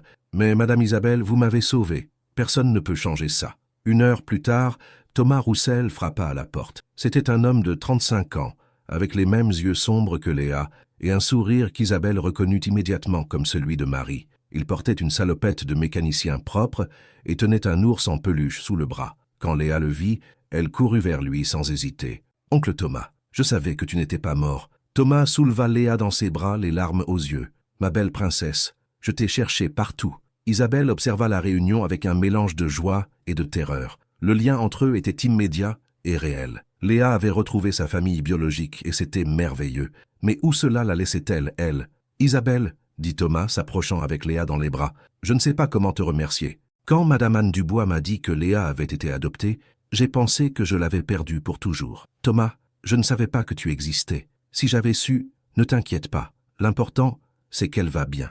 Et d'après ce que je vois, tu t'es occupé d'elle mieux que je n'aurais pu l'imaginer. » Elles passèrent l'après-midi à discuter. Thomas raconta à Isabelle comment il avait cherché Léa, comment Madame Anne Dubois lui avait systématiquement menti, comment il avait dépensé toutes ses économies à essayer de la retrouver. Isabelle lui raconta la rencontre au restaurant, la bataille juridique, les derniers jours. « Isabelle, dit finalement Thomas, je dois te dire quelque chose. J'aime Léa plus que ma propre vie, mais je sais aussi qu'elle a trouvé quelque chose avec toi que je ne peux pas lui donner. Stabilité économique, éducation, opportunité. Je travaille dans un garage. Je vis dans un appartement de 2 pièces. Je n'ai pas l'argent pour lui donner tout ce qu'elle mérite. Thomas, l'argent n'est pas le plus important, je sais, mais l'éducation l'est. Les opportunités le sont. Marie a toujours voulu que Léa aille à l'université, qu'elle ait les opportunités que nous n'avons jamais eues. Léa, qui jouait dans le jardin, s'approcha d'eux. « Vous parlez de moi ?»« Oui, princesse, répondit Thomas. Nous essayons de trouver la meilleure façon de prendre soin de toi. » Léa les regarda tous les deux avec cette sagesse prématurée qui la caractérisait. « Pourquoi vous ne pourriez pas vous occuper de moi tous les deux ?» La question était si simple et si parfaite qu'Isabelle resta sans voix. Thomas sourit. « Tu sais quoi, Léa? Je crois que tu as raison. » Cette nuit-là, après que Thomas soit parti avec la promesse de revenir le lendemain, Isabelle reçut un appel qu'elle n'attendait pas. C'était François Leclerc, et sa voix sonnait complètement différente. « Isabelle, nous devons parler. » « Nous n'avons rien à nous dire, François. »« Si, nous avons. Mon avocat dit qu'avec les preuves que vous avez, vous pourriez me détruire complètement. Et je crois que nous savons tous les deux que cela ne convient à personne. Vous m'offrez un marché, je vous offre l'opportunité de mettre fin à cela sans que personne d'autre ne soit blessé. » Isabelle pensa à Léa, dormant tranquillement dans sa chambre. Elle pensa à Thomas, luttant pour reconstruire sa relation avec sa nièce. Elle pensa à tous les enfants du foyer qui étaient toujours en danger. Que proposez-vous ? Retrait public de tous les articles contre vous, démission de Madame Anne Dubois, don de 100 millions d'euros pour la rénovation complète de la maison d'enfants, et je me retire du secteur de la construction dans cette ville. En échange de quoi? De ne pas porter plainte au pénal, seulement au civil. Je peux survivre à une action civile. Les accusations criminelles me détruiraient. Isabelle ferma les yeux. C'était une bonne offre. Mais il y avait quelque chose que Leclerc ne comprenait pas. François, cela n'a jamais été seulement à propos de moi. C'est à propos de Léa, c'est à propos de tous les enfants comme elle. Et votre proposition ne me garantit pas qu'elle sera en sécurité. Que voulez-vous de plus? Je veux que vous transfériez entièrement l'administration du foyer à une organisation indépendante. Je veux que tous les employés actuels soient enquêtés. Et je veux des excuses publiques reconnaissant que vous avez manipulé des informations pour attaquer une enfant innocente. Il y eut un long silence. C'est humiliant. C'est juste. Autre pause. Donnez-moi 24 heures. Vous avez 12 heures. Le lendemain, François Leclerc apparut lors d'une conférence de presse qui secoua la ville. Il admit avoir manipulé des informations pour attaquer Isabelle, présenta des excuses publiques à elle et à Léa, annonça son retrait du secteur de la construction et transféra l'administration de la maison d'enfants à la Fondation des enfants de France, une organisation respectée et indépendante. Mais le moment le plus émouvant arriva cet après-midi-là, lorsque la docteure Duval des services sociaux visita la maison d'Isabelle. Madame Dubois, après avoir examiné toutes les preuves et considéré les nouvelles informations sur la manipulation du dossier de Léa, ainsi que l'apparition de son oncle Thomas, nous avons pris une décision peu conventionnelle. Isabelle sentit son cœur s'arrêter. Nous allons accorder la garde partagée. Vous aurez la garde légale principale, mais Thomas Roussel aura des droits de visite étendus et participera à toutes les décisions importantes concernant l'éducation et le bien-être de Léa. Garde partagée? C'est la première fois que nous le faisons entre un parent biologique et un adoptant non lié. Mais après avoir observé la relation que Léa a développée avec vous deux, nous pensons que c'est ce qu'il y a de mieux pour elle. Cette nuit-là, Isabelle, Thomas et Léa dînèrent ensemble dans la cuisine. Léa avait insisté pour cuisiner pour sa nouvelle famille, Et même si le riz était un peu brûlé et la salade avait trop d'huile, ce fut le dîner le plus parfait qu'Isabelle ait jamais eu dans sa vie. « Vous savez quoi ?» dit Léa en servant le dessert. « Je crois que maman a tout planifié du ciel. »« Pourquoi dis-tu ça ?» demanda Thomas. « Parce que maintenant j'ai un oncle qui m'apprend des choses sur les voitures et une maman Isabelle qui m'apprend des choses sur les affaires, et ils m'aiment tous les deux. C'est plus que ce que j'avais avant. » Isabelle regarda Thomas, et dans ses yeux, elle vit la même émotion qu'elle ressentait. Ils avaient commencé comme des étrangers unis par l'amour de la même enfant, mais ils construisaient quelque chose de plus, une vraie famille, imparfaite, mais pleine d'amour. « Madame Isabelle ?» dit Léa soudainement. « Oui, mon amour ? Je peux arrêter de vous appeler Madame Isabelle ? Je peux vous appeler Maman Isabelle ?» Isabelle sentit les larmes menacées de déborder. « J'adorerais que tu m'appelles Maman Isabelle. » Et pour la première fois de sa vie, Isabelle Dubois comprit pleinement ce que signifiait avoir une famille. 6e partie. 6 mois plus tard, la construction du nouveau siège de la Fondation Espoir avançait selon le calendrier. Isabelle observait depuis la fenêtre de son bureau temporaire comment les ouvriers installaient les panneaux solaires sur le toit du bâtiment qui abriterait 30 enfants en situation de vulnérabilité. Mais cette fois, tout était différent. Les matériaux étaient de la plus haute qualité. Les espaces étaient conçus en pensant au bien-être des enfants et chaque détail avait été personnellement supervisé par elle. « Maman Isabelle, on peut aller voir les jardins maintenant ?» demanda Léa entrant dans le bureau avec son uniforme d'école et un sourire qui s'était éclairci chaque jour davantage. « Dans un instant, mon amour. Laisse-moi juste finir de revoir ces plans. » La vie avait pris un rythme qu'Isabelle n'avait jamais imaginé possible. Les matins commençaient par un petit déjeuner en famille. Elle, Léa et fréquemment Thomas, qui avait accepté le poste de coordinateur de maintenance de la nouvelle fondation. Les après-midi se partageaient entre l'école de Léa, les visites sur le chantier et les réunions avec l'équipe de psychologues, travailleurs sociaux et éducateurs qui composeraient le personnel de la fondation. Le téléphone sonna. C'était Jeanne Lefebvre, avec des nouvelles du procès civil contre François Leclerc. « Isabelle, j'ai de bonnes nouvelles. Leclerc a accepté l'accord final. 300 millions d'euros en compensation pour les familles affectées par l'immeuble Le Cèdre, plus les 100 millions pour la fondation. Et l'interdiction permanente d'exercer dans la construction est maintenue. Et Madame Anne Dubois, 2 ans de prison ferme pour falsification de documents et maltraitance d'enfants. Le témoignage des enfants de l'ancien foyer a été déterminant. » Isabelle ressentit une satisfaction profonde, mais tranquille. La justice n'était pas toujours rapide, mais parfois elle arrivait. « Merci Jeanne, pour tout. Merci à vous Isabelle. Cette affaire a changé beaucoup de choses dans la ville, et elle a changé ma perspective sur ce qui compte vraiment dans la vie. » Quand elle raccrocha, Isabelle regarda autour de son nouveau bureau. Il était plus petit que le précédent, plus fonctionnel qu'ostentatoire. Sur les murs, il n'y avait pas de diplômes ou de prix professionnels, mais des dessins de Léa, des photos de la construction de la fondation et une photographie de Marie que Thomas avait partagée avec elle. « Maman Isabelle ?» insista Léa. « Les jardins nous attendent. »« Tu as raison, allons-y. » Elles sortirent du bâtiment principal vers les jardins qui s'étendaient derrière la construction. Léa avait insisté pour que la fondation ait des espaces verts, où les enfants pourraient jouer, cultiver leurs propres plantes et simplement être des enfants. Isabelle avait engagé le meilleur paysagiste de la ville, mais c'était Léa qui avait décidé quelles fleurs planter et où placer chaque arbre. « Regarde, maman Isabelle, » dit Léa, désignant un coin du jardin. « Les tournesols sont déjà plus grands que moi. » Isabelle sourit. Les tournesols avaient été l'idée de Léa parce que, selon elle, ils regardent toujours le soleil comme nous, après que vous m'avez trouvé. « Tu sais quel jour on est aujourd'hui ?» demanda Isabelle, s'asseyant sur le banc qu'elles avaient installé sous le tilleul. « Oui !» cria Léa excitée. « Ça fait exactement 1 an que nous nous sommes rencontrés au restaurant. Comment te sens-tu en te souvenant de ce jour ?» Léa s'assit à côté d'Isabelle et posa sa tête sur son épaule. « Comme si c'était il y a longtemps et en même temps comme si c'était hier. Mais surtout, je suis contente que vous ne m'ayez pas donné que des restes. » Isabelle la serra dans ses bras, se souvenant de la fillette maigre et effrayée qu'elle avait trouvée 1 an auparavant, et regardant la fillette confiante et radieuse qu'elle avait maintenant dans ses bras. « Tu sais ce qu'il y a de plus beau dans tout ça ?» dit Isabelle. « Quoi ? Que tu m'as sauvé bien plus que je ne t'ai sauvé. » Un bruit de moteur les interrompit. C'était Thomas qui arrivait dans sa camionnette, avec un sourire énorme et quelque chose d'emballé sur le siège passager. « Oncle Thomas !» cria Léa, courant vers lui. « Qu'est-ce que tu as apporté ? C'est une surprise pour votre anniversaire à toutes les deux. » Thomas déballa une plaque de bronze qui brillait sous le soleil de l'après-midi. Sur elle était gravé « Fondation Espoir », en mémoire de Marie Roussel et en l'honneur de tous les enfants qui ont besoin d'une deuxième chance. Fondée par Isabelle Dubois et Léa Roussel, où aucun enfant n'aura à demander des restes. Isabelle sentit les larmes commencer à monter. Thomas, c'est magnifique. C'était l'idée de Léa.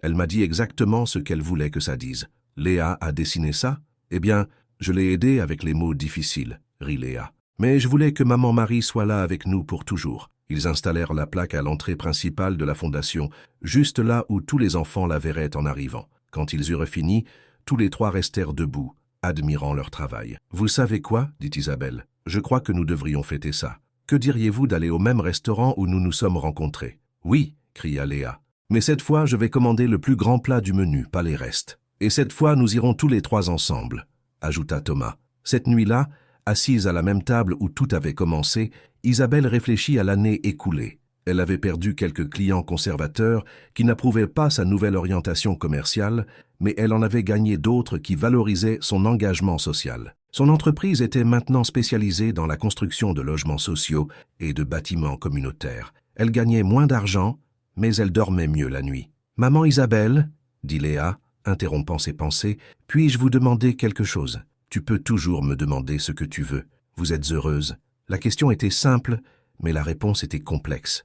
Un an auparavant, Isabelle aurait répondu automatiquement oui, en soulignant ses succès commerciaux, son compte en banque, sa reconnaissance sociale. Mais cela aurait été un bonheur superficiel, construit sur des fondations vides. « Oui, Léa, je suis plus heureuse que je n'aurais jamais cru possible, même quand nous avons perdu les gros contrats, surtout à ce moment-là. Parce que j'ai réalisé que construire des centres commerciaux ne me faisait pas ressentir la même chose que construire la fondation. » Thomas leva son verre de vin. « Un toast, dit-il, à Marie, qui nous a réunis depuis le ciel, à Léa, qui nous a appris que l'amour est plus fort que la peur, et à Isabelle qui a démontré qu'il n'est jamais trop tard pour changer, et aux familles, qui ne sont pas parfaites, mais qui sont vraies, ajouta Isabelle. Et au tournesol qui regarde toujours le soleil, cria Léa, faisant rire tout le monde dans le restaurant. Quand elles rentrèrent chez elles cette nuit-là, Isabelle accompagna Léa dans sa chambre pour le rituel nocturne habituel.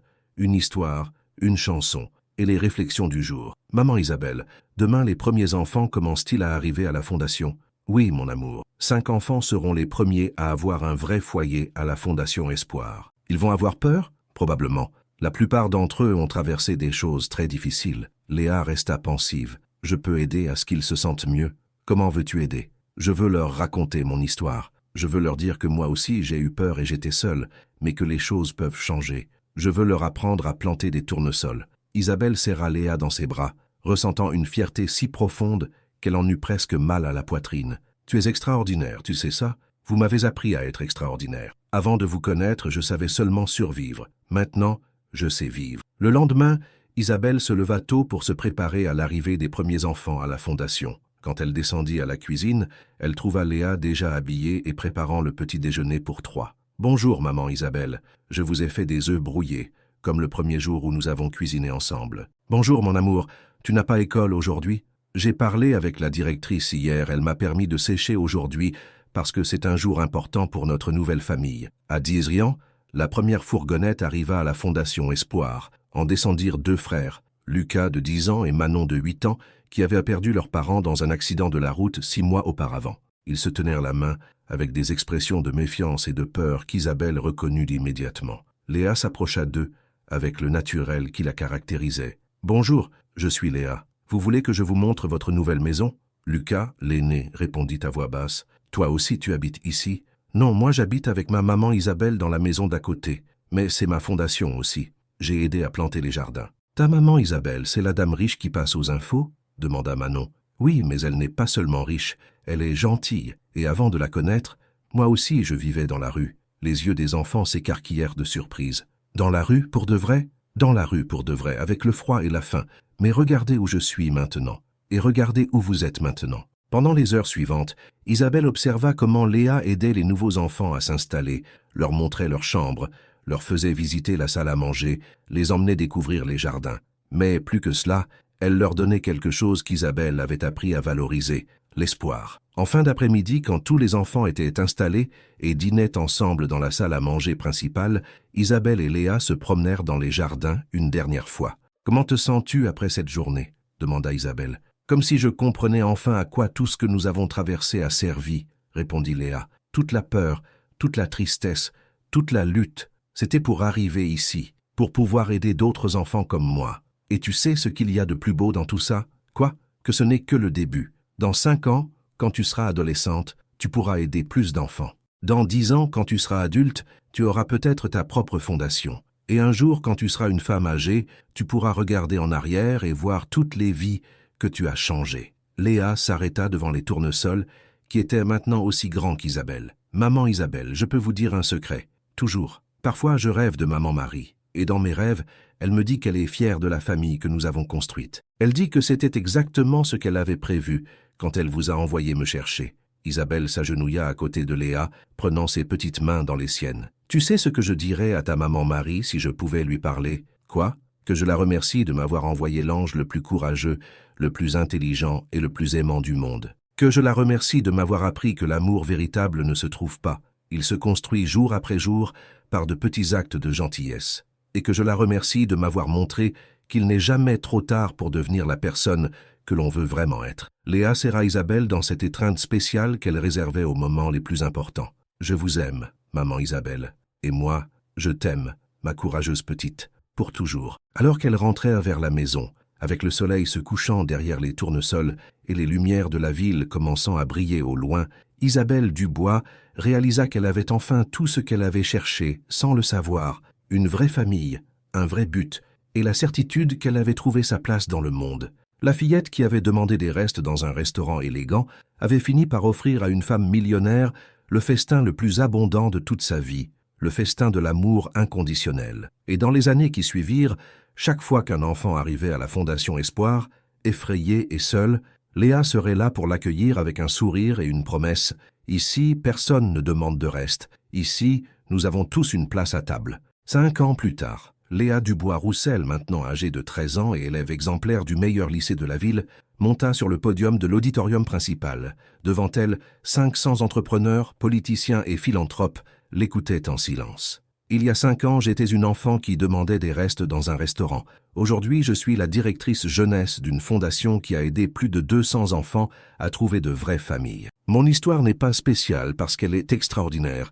Elle est spéciale parce qu'elle démontre que toute fin peut aussi être un nouveau commencement. » Isabelle, assise au premier rang à côté de Thomas, sentit les larmes couler sur ses joues en écoutant sa fille parler avec l'éloquence de quelqu'un qui avait appris que les mots peuvent changer le monde. « Je veux vous parler de ma maman Isabelle, » continua Léa, la regardant directement. « Quand je l'ai rencontrée, c'était une femme qui réussissait, qui avait construit des bâtiments impressionnants, mais elle construisait sa vie sur des fondations vides. J'étais une enfant qui avait tout perdu, mais qui avait appris à survivre. Ensemble, nous avons découvert qu'on peut avoir tout l'argent du monde et être encore pauvre, et on peut ne rien avoir et être la personne la plus riche de la planète. » L'auditorium resta dans un silence absolu. Aujourd'hui, la Fondation Espoir n'est pas seulement un lieu où les enfants trouvent refuge. C'est un lieu où les adultes apprennent aussi à être meilleurs, où des entrepreneurs comme ma maman découvrent que construire l'espoir est plus satisfaisant que construire des centres commerciaux, où des familles comme la nôtre démontrent que l'amour n'a pas besoin de certificat de naissance pour être réel.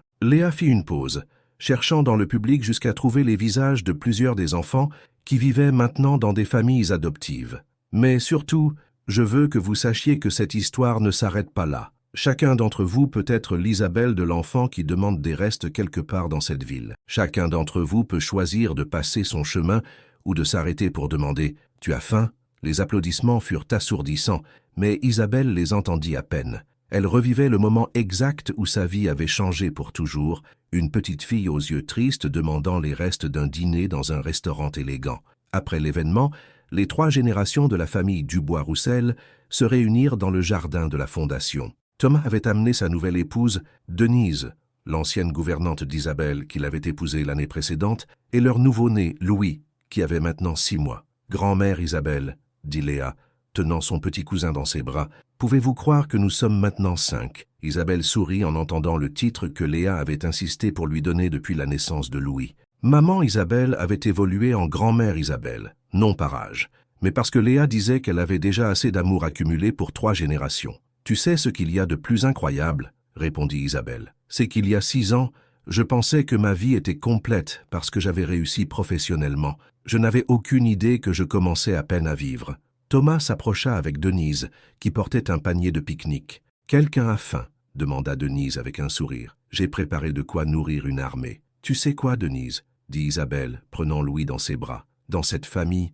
personne ne manquera jamais de nourriture, ni reste, ni faim, seulement l'abondance. Alors qu'elles étendaient la couverture sous les tournesols qui mesuraient maintenant plus de 2 mètres de haut, Isabelle observa sa famille extraordinaire. Thomas montrant à Léa comment faire la vidange de la voiture de la fondation. Denise organisant la nourriture avec l'efficacité qui l'avait caractérisée pendant tant d'années. Léa expliquant à Louis, dans le langage spécial qu'elle utilisait avec les bébés, pourquoi les tournesols regardaient toujours le soleil. « Isabelle, dit Denise soudainement, vous vous souvenez du premier jour où Léa est arrivée à la maison, quand je vous ai dit que cet enfant allait changer votre vie? Bien sûr que je m'en souviens. Saviez-vous alors que j'avais raison ?» Isabelle regarda autour d'elle, la fondation débordant d'activités avec des enfants jouant dans les jardins, Thomas riant pendant que Louis lui tirait la moustache, Léa courant parmi les tournesols avec l'énergie infinie d'une adolescente qui savait qu'elle était aimée. « Non, » répondit-elle finalement, « je n'avais aucune idée que tu avais raison. Je pensais que j'allais changer la vie de Léa. Je ne savais pas qu'elle allait complètement changer la mienne. » Denise sourit avec cette sagesse tranquille qu'Isabelle avait appris à apprécier. Les meilleures choses de la vie arrivent toujours quand on ne les cherche pas. Cette nuit-là, après que tout le monde fut parti et que Léa s'était endormie en étudiant pour un examen de mathématiques, Isabelle se promena seule dans les jardins de la fondation. C'était son rituel nocturne préféré, un moment de silence pour réfléchir à la journée, pour remercier pour ce qu'elle avait, pour rêver de ce qui allait arriver. Elle s'arrêta devant la plaque de bronze que Thomas avait installée 6 ans auparavant. Sous la lumière de la lune, les mots semblaient de briller de leur propre vie, où aucun enfant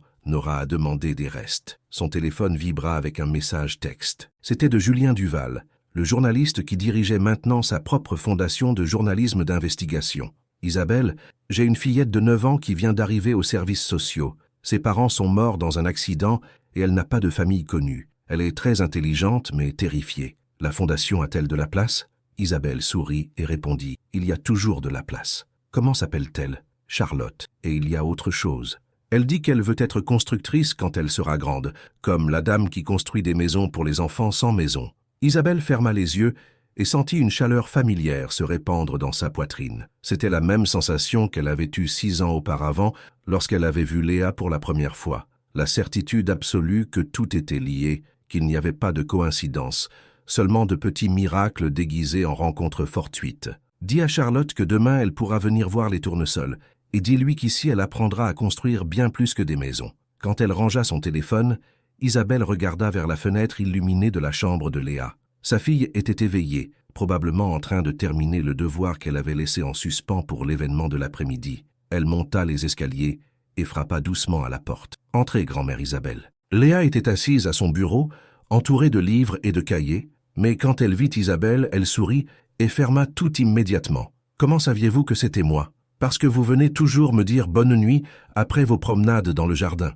C'est notre tradition. » Isabelle s'assit sur le lit de Léa, au même endroit où elle avait été cette première nuit, quand la fillette lui avait demandé si les anges existaient. « Léa, une nouvelle enfant va arriver demain. Elle s'appelle Charlotte et elle veut être constructrice. » Les yeux de Léa s'illuminèrent. « Comme vous, comme nous. Elle veut construire des maisons pour les enfants sans maison. » Léa se leva de son bureau et s'assit à côté d'Isabelle. Elle a peur, probablement comme toi, comme tous les enfants qui arrivent ici. Alors je vais faire la même chose que vous avez faite avec moi. C'est-à-dire, je vais lui demander si elle a faim. Et quand elle me dira oui, je lui donnerai un dîner complet, pas des restes. Je vais lui apprendre qu'ici on peut avoir faim en toute sécurité parce qu'il y a toujours quelqu'un pour vous nourrir. Isabelle serra Léa dans ses bras, sentant comment la sagesse de sa fille continuait de la surprendre chaque jour. « Tu sais ce qu'il y a de plus beau dans tout ça ?» lui demanda-t-elle. « Quoi ? Que l'histoire se répète, mais chaque fois elle est meilleure. Tu seras pour Charlotte ce que j'ai été pour toi, et un jour Charlotte sera cela pour un autre enfant, et ainsi le cercle ne se brisera jamais. » Léa resta silencieuse un instant. « Grand-mère Isabelle, puis-je vous demander quelque chose que j'ai toujours voulu savoir ? Toujours. Cette nuit-là au restaurant, quand vous m'avez vu demander à manger, qu'est-ce qui vous a exactement fait vous arrêter ? Parce qu'il y avait beaucoup de monde là-bas, mais vous seul vous êtes approché. » Isabelle réfléchit à la question. C'était quelque chose qu'elle s'était souvent demandé au fil des ans. « Tu sais quoi ? Je crois que c'était parce que quand je t'ai vu, je me suis vu moi-même. Pas physiquement, mais spirituellement. Moi aussi, je demandais des restes, seulement je ne le savais pas. Je demandais des restes d'affection, des restes de but, des restes de sens. Et quand j'ai vu une enfant demander des restes littéraux, quelque chose en moi a reconnu cette faim. Et maintenant? Maintenant, aucune de nous deux ne demande de reste. Maintenant, nous savons toutes les deux que nous méritons le festin complet. Léa resta silencieuse un instant. Grand-mère Isabelle, vous croyez que maman Marie est fière de nous? Isabelle regarda par la fenêtre, où les étoiles brillaient sur les tournesols endormis. Je crois que ta maman Marie est plus que fière. Je crois qu'elle est tranquille. Parce qu'elle sait que sa petite-fille a trouvé exactement ce dont elle avait besoin.